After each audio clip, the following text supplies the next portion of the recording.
श्री सुखदेव भगवान। स्वामी श्री प्रियादास जी कहते हैं, परमहंस शिरोमणि श्री सुखदेव जी महाराज गर्भते निकसी चले, गर्भते निकसी चले, बनहि में बास कियो। गर्भते निकसी चले, बनहि में कियो बास, व्यास से पिता को नहीं उत्तर हु दियो है। गर्भ ते निकसी चले, गर्भ से निकले और चल दिए। इतने बड़े थे कि गर्भ से निकलते ही चल दिए, दौड़ते हुए भागने लगे। और व्यास जाके वन में निवास किए और भगवान वेदव्यास जी से पिता को उनको कोई उत्तर नहीं दिए।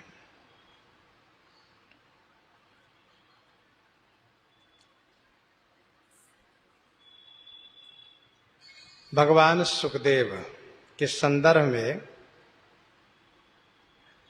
आनंद वृंदावन चंपू में ऐसा लिखा है, श्री आनंद वृंदावन चंपू में लिखा है कि श्री किशोरी राधिका जी द्वारा पालित एक सूक था। सूक स्वर्णमणि में पिंजरे में, स्वर्णमणि के पिंजरे में उनको रख करके श्री राधिका जी ने उनको पोषण किया था। एक दिन उनको बड़े लाड़ प्यार बस पिंजरे से बाहर किया और हाथ पर बैठाया। और हाथ पर बैठाया तो उनको जब देखा तो उनके चोंच को देखने से श्री कृष्ण भगवान की नासिका का स्मरण हो आया और उनमें श्री कृष्ण का विरह बढ़ गया। तो श्री किशोरी राधिका जी ने वियोग दशा में एक पद्य तैयार करके, एक पद्य गायन करके उनको सुनाया, जिसका अभिप्राय यह था कि यदि प्रियतम दूर हो तो उनसे प्रेम करके जीवन धारण करना बड़ा कठिन है। और फिर वो निष्ठुर हो जो ख्याल न करे। तो इस प्रकार से उस पद को उस तोता ने सुना और सुन करके वो तोता वहां से उड़ गए और उड़ करके जा करके श्री कृष्ण के हाथ पर बैठ गया वह। और वहां जा करके उस पद को सुनाया तो श्री कृष्ण उसको सुन करके बड़े ही विह्वल हो गए और अपने मनसुका सखा को संबोधित करके उन्होंने भी एक पद गायन किया और जिसका ये अभिप्राय था, इस प्रेम प्रलाप को सुनकर के मुझे कहीं कुछ भी नहीं अच्छा लग रहा है, कहीं मुझे चैन नहीं मिल रहा है, कुछ भी नहीं अच्छा लग रहा है। फिर उस तोते ने उड़ करके आकर के श्री किशोरी राधा जी को सुनाया। तो इसलिए वह सुख ही अगले जन्म में श्री सुखदेव के रूप में हुआ, ऐसा श्री आनंद वृंदावन चंपू में वर्णन है। दूसरी कथा यह है कि एक बार देवर्षि नारद जी महाराज कैलाश पर्वत पर गए। भगवती श्री पार्वती जी ने उनको पूजन वंदन किया और देवर्षि नारद जी के पूछने पर कि ठीक हो, ये बताओ परिवार में खूब बढ़िया सुख है, शांति है और तुम्हारे प्रति भगवान शिव का कैसा प्रेम रहता है और उनके प्रति तुम किस प्रकार से श्रद्धा रखती हो, सेवा करती हो उनकी, इन सब बात को बताओ। क्योंकि देवर्षि नारद जी की शिष्या हैं भगवती श्री पार्वती जी, इसीलिए उन्होंने जाकर के पूछा। तो श्री शंकर जी कहाँ गए थे? तो संभवतः श्री शंकर जी नहाने गए थे। कुछ लोगों ने कहा नहीं, श्री शंकर जी कुबेर से मिलने गए थे।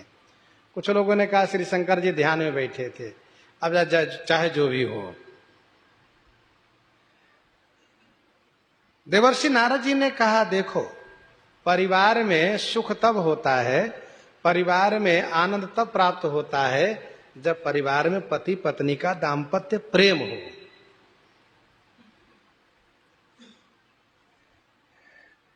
प्रीति तहां पर्दा नहीं,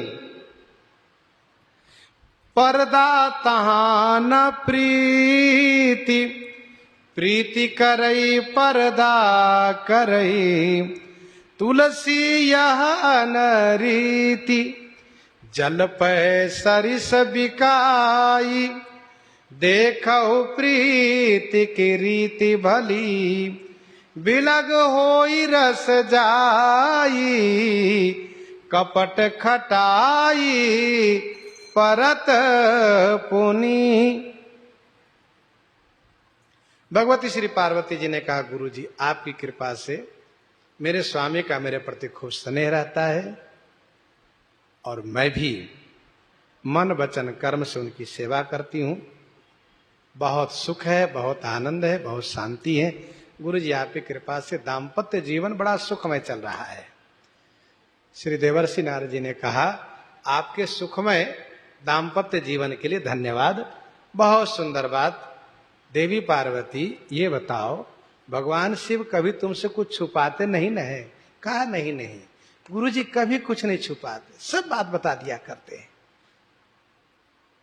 नारद जी के मन में तो कुछ और चल रहा है, इसलिए बड़ी सावधानी से पूछ रहे हैं। अब स्त्री को ये पता चल जाए, पत्नी को पता चल जाए कि पति मुझसे कुछ छुपा रहे हैं, बस वहीं से झगड़ा शुरू हो जाता है, कलह शुरू हो जाता है। देवर्षि नारद जी ने कहा, देवी पार्वती ये बताओ, तुम्हारे स्वामी जो गले में मुंडों की माला पहन रखे उसके बारे में कुछ कभी बताया? तो श्री पार्वती चुप हो गई। कहा, गुरु जी वो तो नहीं बताए। तो नारद जी ने व्यंगात्मक पूर्वक कहा, तो कैसी प्रीति है, तो कैसा प्रेम है जो बताओ अपने मुंड माला के बारे में भी नहीं बताए? ऐसा। तब इनको पार्वती जी को बहुत बुरा लग गया, बहुत बुरा लग गया। और वे नाराज होकर के, अच्छा नारद जी ऐसा कह के चलते भय कि ये कैसा प्रेम है कि बताओ, बताया ही नहीं उन्होंने। नारद जी तो चलते भय, पार्वती जी को भवन के रास्ता लिए। श्री पार्वती जी नाराज हो गई। शिव जी आए तो पता चला कि श्री पार्वती जी रुष्ट हैं। क्या बात है? गए मनाने के लिए, मनाने के लिए जब पास में गए तो श्री पार्वती जी बहुत नाराज हैं। भगवान शिव ने बहुत प्रेम पूर्वक कहा, प्रिय क्या बात है, क्यों नाराज हो? के हेतु रानी रिशानी, क्या बात है? तो श्री पार्वती जी ने कहा, स्वामी आप हमसे बहुत प्रेम करते हैं। ने कहा, निस्संदेह में कोई संदेह वाली बात नहीं है, तुमसे मैं बहुत प्रेम करता हूं। तो श्री पार्वती जी ने कहा, ये बताइए कि आपने कभी ये तो नहीं बताया कि आप मुंडमाला क्यों धारण करते हैं? तो भगवान शिव ने कहा, मुझे कभी ऐसा ध्यान में नहीं आया कि बताऊं, आप तुमने कभी पूछा भी नहीं। अरे पूछी होती न बताता तो मेरी गलती थी। अच्छा ये बताओ, तुम्हारे गुरुजी तो नहीं आए थे यहाँ पर? कहा क्यों, हमारे गुरुजी है, क्यों नहीं आएंगे? कहा अच्छी बात है, आए थे न। कहा बस हो गया, ये सब उन्हीं का काम है, नारद जी का काम है झगड़ा लगा देना। अच्छा सुनो, ये जो मुंड के माला में धारण किया हूं ना, इसमें तो बहुत ऐसे हैं जो तुम्हारे शरीर के सिर है और कुछ मेरे सद्धनवा भगत के सिर है इसमें। तो श्री पार्वती जी कुछ उदास हो गई। कहा, स्वामी बताइए, आप मरते नहीं, मैं मर जाती हूं, इसलिए मेरे मुंड की माला पहने हैं आप ऐसी कृपा क्यों नहीं कर देते हैं कि जैसे आप अविनाशी वैसे मैं भी अविनाशी नहीं हो जाऊं, मेरा भी मरण न हो जैसे आपका मरण नहीं होता है। भगवान शिव ने कहा, बात तो ठीक कह रही तुम, तो कोई उपाय है क्या? कोई उपाय तो होगा। तो भगवान शिव ने कहा, उपाय तो है, अमर कथा यदि तुम्हें सुनाऊं, अमर कथा सुन लो, तुम्हें अमरत्व को प्राप्त कर जाओगे। तो श्री पार्वती जी ने कहा, स्वामी जी मुझे एक कथा जरूर सुनाइए, मुझे भी अमर बना दीजिए। कहा अच्छा ठीक है। तो भगवान शिव ने कहा कैलाश पर तो संभव नहीं, क्योंकि यहाँ परिवार है, समाज है, गण लोग है, सब लोग रहते हैं यहाँ पर, और ये कथा उन्हीं को सुनाई जा सकती है जो इसका अधिकारी हो। गूढ़ो तत्व न साधु दुरावई आरत अधिकारी जहाँ पावई, तुम आर्त भी हो अधिकारी भी हो। मैं सोचता हूं कि सही बात है कि तुम्हें भी अमर बना दूं, तुम बार बार मर जाती हो और हम अमर बने रहते हैं, अविनाशी बने रहते हैं, तो बड़ा झंझट होता है।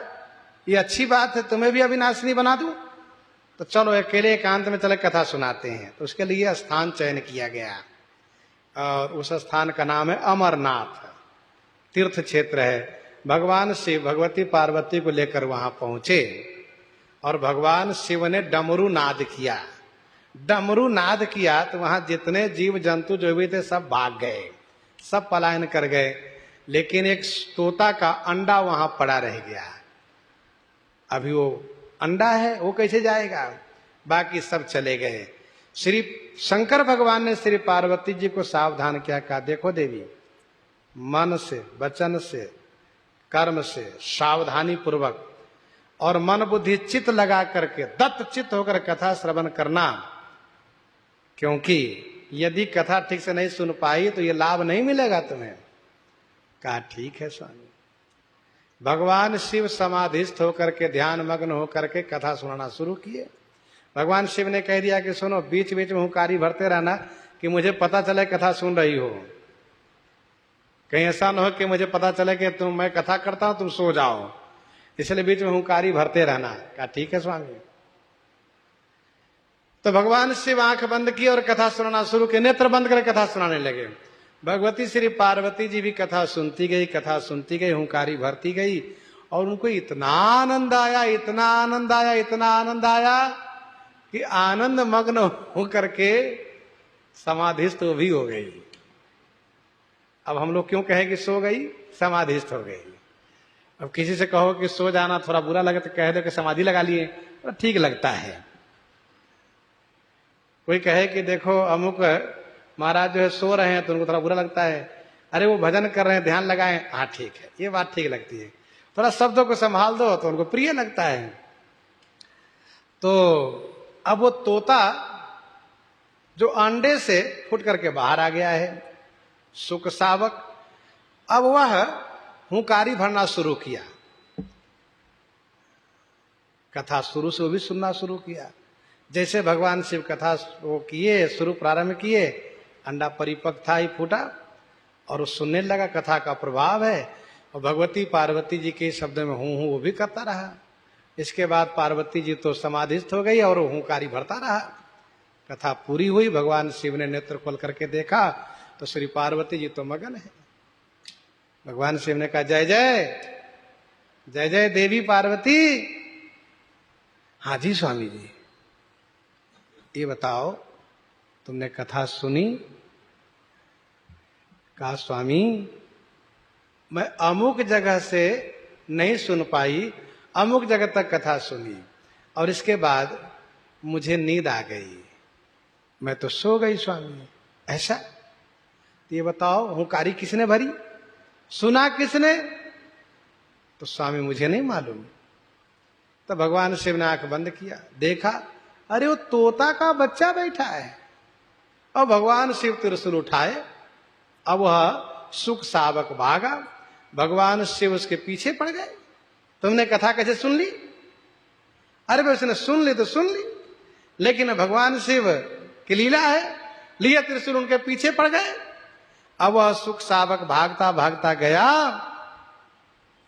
भगवान वेद व्यास पुत्र प्राप्ति हेतु तपस्या कर रहे थे, साधना कर रहे थे। ऐसी कथा भी पुराणों में वर्णन है। उनकी धर्म पत्नी जी जिनका नाम वाटिका है, कहीं कहीं कहा जाता है उनका नाम पिंगला है, और कहीं कहीं उनको नाम चेटिका भी बताया जाता है। तो वैसे जावाली की वह पुत्री है, भगवान वेद व्यास की धर्म पत्नी है। तो उसी समय में उनको जम्हाई आई, और जम्हाई आई तो मुख में वह सुख सावक प्रवेश कर गया।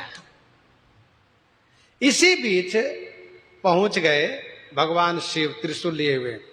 भगवान वेदव्यास जी ने कहा, जय जय भोलेनाथ, क्या बात है, लिए त्रिशूल आप कहां भाग रहे हैं? तो उन्होंने कहा, मैं आपके पास आया हूं। क्यों? कहा, आपके यहां मेरा चोर आया है। अरे कौन सा चोर, क्या चुरा लिया? कहा, मैंने अमर कथा सुनाने का संकल्प किया था और सुना रहा था, पार्वती जी को सुना लिया, तो सुन लिया तोते का बच्चा, और उसको जब मारने के लिए मैं त्रिशूल उठा करके पीछा किया तो भाग करके आपके पास आया, यही छुपा है कहीं। तो भगवान वेदव्यास मुस्कुरा दिए और उन्होंने कहा, भोलेनाथ सचमुच आप भोले ही हैं। अब आप ये बताइए, कथा जो सुन लेगा अमर हो जाएगा, ये कथा की महिमा है ना? कहाँ वो तो है। तो जो अमर होता है क्या वो मरता है? कहा नहीं। तो फिर कैसे आप मारिएगा बताइए? भोलेनाथ ने कहा, हाँ सही बता रहे हैं आप, तुम झूठे परेशान हो रहे हैं। अच्छा ठीक है, हम जा रहे हैं। भगवान शंकर लौट गए तो वही सुख सावक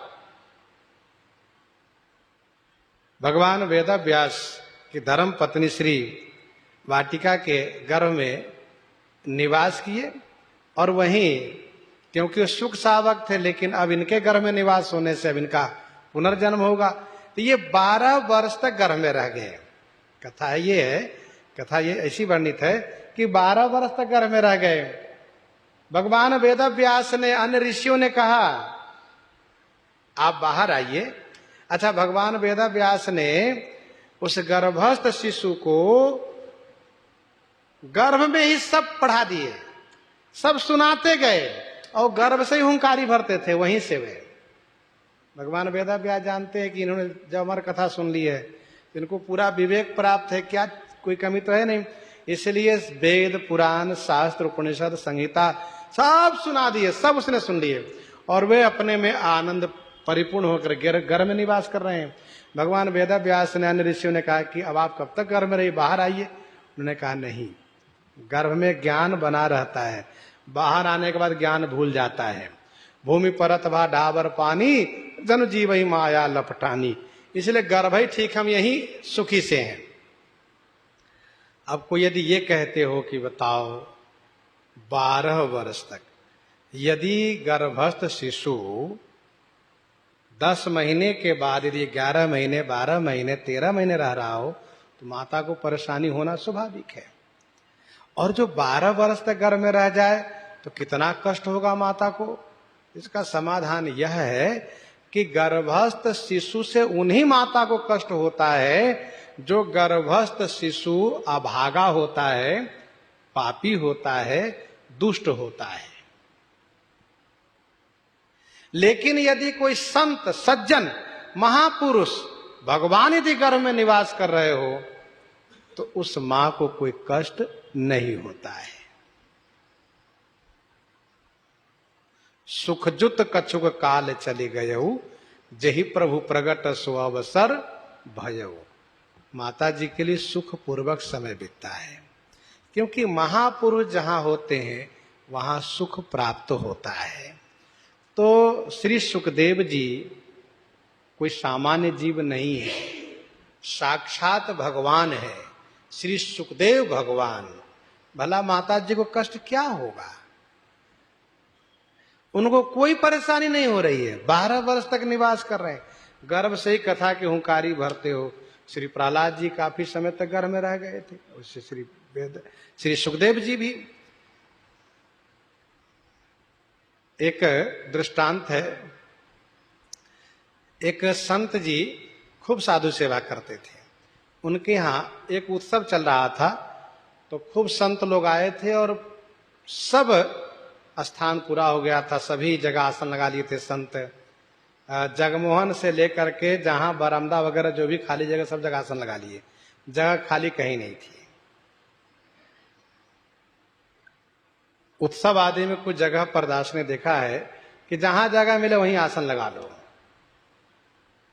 ऐसा नहीं कि हमारे लिए कमरे ही चाहिए, ऐसा कुछ नहीं, जगह मिल जाए, कहीं लेटने भर के जगह मिल जाए, बस हो गया। तो उसी बीच एक संत जी और आए, उन्होंने महाराज को प्रणाम किया, महाराज हम भी आसन लगाना चाहते हैं। तो महाराज चूंकि संत सेवी थे इसलिए ना नहीं कर सकते और हाँ भी नहीं कर सकते, क्योंकि जगह नहीं, कहाँ कहें आसन लगाने के लिए। कहीं कहेंगे तो उनके समीप वाले को परेशानी होगी। तब उन्होंने एक बड़ी बुद्धिमानी की, एक पात्र में जल भर करके शिष्य से कहा कि जाओ संत जी को दिखा देना, संत जी समझदार होंगे तो समझ जाएंगे। तो शिष्य जल भरा हुआ पात्र लेकर गया, जिसका आशय यह था कि देखिए इसमें पूरा भरा हुआ पानी है, एक बूंद भी इसमें नहीं समा सकता, मतलब ये स्थान भरा हुआ है, यहाँ एक भी आसन लगाने की जगह नहीं है। तो संत जी बड़े बुद्धिमान थे, समझ गए महंत जी का इशारा को, महंत जी का आशय को। तो उन्होंने क्या किया, झट से गुलाब का एक फूल लिया और उस पानी के ऊपर रख दिया और कहा ले जाओ भैया गुरु जी को दिखा देना।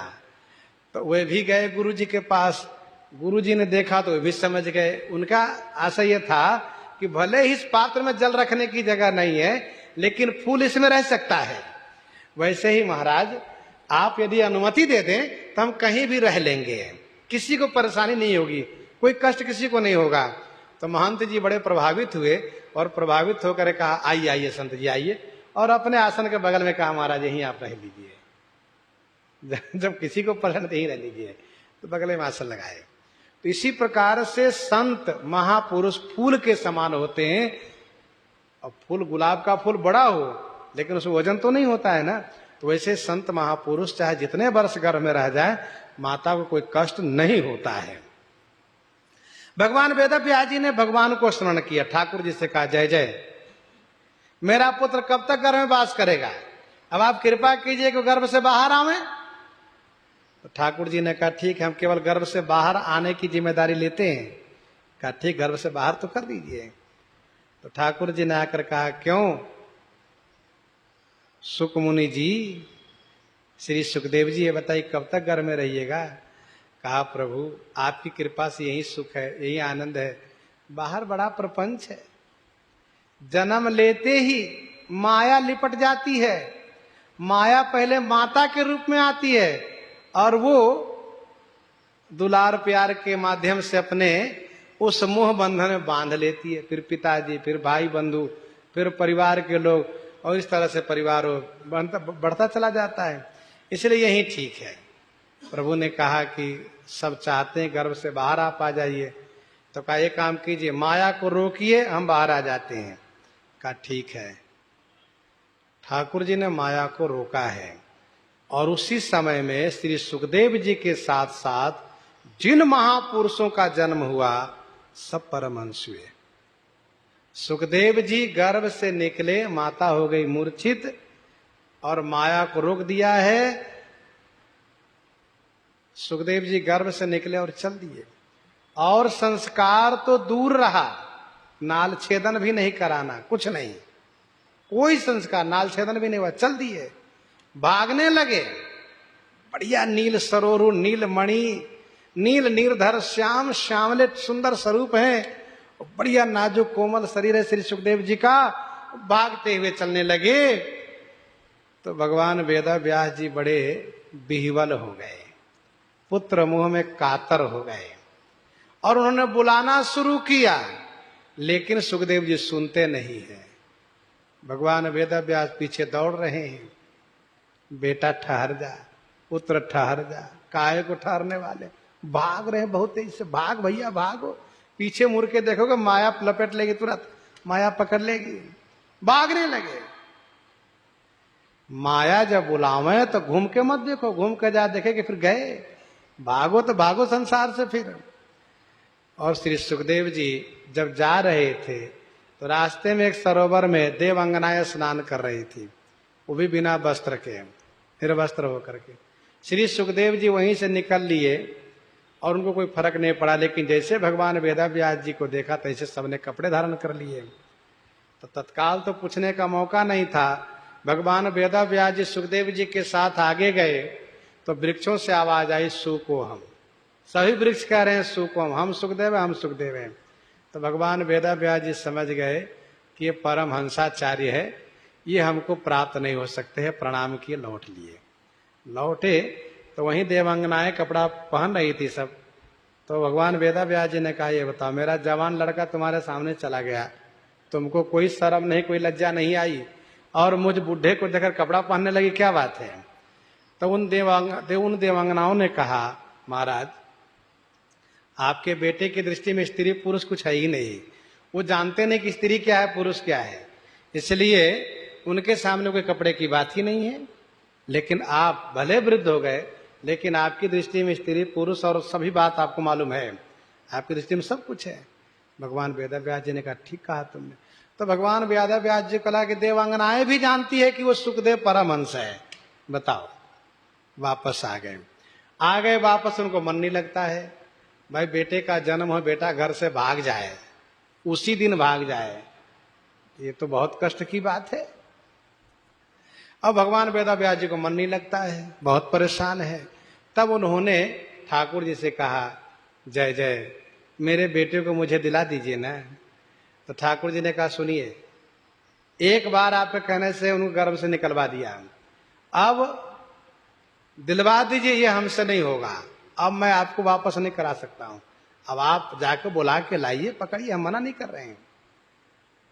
वास्तविकता यह है कि जो भगवत उन्मुख हो, ठाकुर जी नहीं चाहते कि संसार में चला जाए, भला भगवान क्यों सहयोग करेंगे। अच्छा ये कहिए कि भगवान वेदव्यास भी तो भगवान है, 24 अवतार में एक अवतार है, तो उनको इतना बड़ा पुत्र मोह क्यों। तो इसका उत्तर समाधान यह है कि श्री सुखदेव कोई सामान्य जीव तो नहीं है ना। यदि श्री सुखदेव जी जैसे पुत्र के प्रति मोह भी हो तो वह कल्याणकारी ही है। इसीलिए ठाकुर जी मना कर दिए। तब भगवान वेदव्यास जी विचार करने लगे कि अब क्या करना चाहिए। तब उन्होंने चेले को, शिष्यों को रटाना शुरू किया श्री भागवत जी के 10वें स्कंद के श्लोक को, और श्लोक रटाया, भगवान श्री कृष्ण का सुंदर स्वरूप को वर्णन किया, और वर्णन करके उन विद्यार्थी से कहा कि जाओ जंगल में इसको उच्चारण करना, गायन करना। 3-4 विद्यार्थी को भेजा जिससे कि सुमुखो उच्चारण पूर्वक बढ़िया गायन करें, क्योंकि गायन में वो आकर्षण होता है कि चित्त आकर्षित हो जाता है। इन लोगों ने जाकर गायन किया। सुखदेव जी उठकर खड़े हुए, लेकिन फिर बैठ गए, क्या सोच करके कि ये हमें प्राप्त नहीं हो सकता, कठिन है ये। आकर के विद्यार्थियों ने कहा, गुरुजी एक ब्रह्मचारी तेजस्वी, उठकर खड़े तो हुए लेकिन फिर बैठ गए। तो फिर दोबारा फिर श्री भगवान वेदव्यास जी ने पूतना उद्धार का श्लोक रटा करके भेजा है, और जिसका परिणाम स्वरूप श्री सुखदेव जी एकदम से ऐसे आकर्षित हो गए जैसे चुंबक लोहे को खींचता हो। वैसे ही भगवान श्री कृष्ण का यह सुंदर कल्याणकारी चरित्र गुण श्री सुखदेव जी को आकर्षित कर लिया, और वे आकर के श्रीमद् भागवत जी का अध्ययन किए, पढ़े हैं। इन्हीं के साथ आज सीताराम सीताराम सीता राम सीताराम सीता